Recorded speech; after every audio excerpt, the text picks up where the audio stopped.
क्या मतलब? तुमने और मेरी माँ ने मिलकर उस हॉस्पिटल को एक प्लानिंग हाउस बना लिया है। बस हर वक्त नई नई चालें चलती रहती हो, किस तरह मुझे काबू कर सको, किस तरह मेरे साथ हो जाओ। क्या बोले जा रहे हो?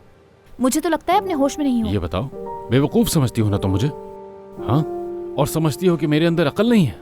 सब जानता हूँ कि जानबूझकर तुमने मुझे नाइट ड्यूटी पर बुलाया था। हाँ? देखो, मेरी माँ के साथ मिलकर तुम्हें जो प्लान बनाना है बनाओ। बस इतना कह रहा हूँ कि मुझे अकेला छोड़ दो तुम दोनों। और याद रखना, ये मैं तुम्हें लास्ट वार्निंग दे रहा हूँ।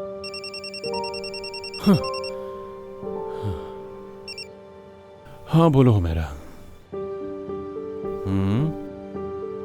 हाँ चलो ठीक है, मैं थोड़ी देर में आ जाता हूँ। हाँ हाँ, अभी जल्दी आ जाऊंगा। चलो ठीक है।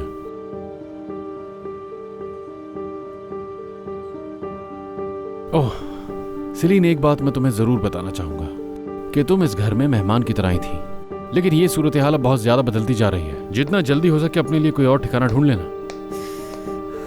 समझता क्या है अपने आप को? हाँ।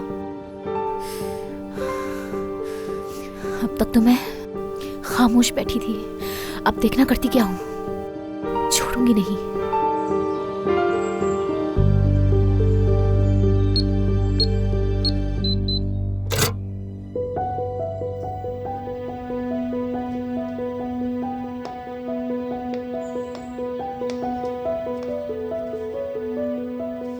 ये तुम्हारे लिए, अपने आदमी को खुद ट्रांसफर करना। ठीक है, शुक्रिया।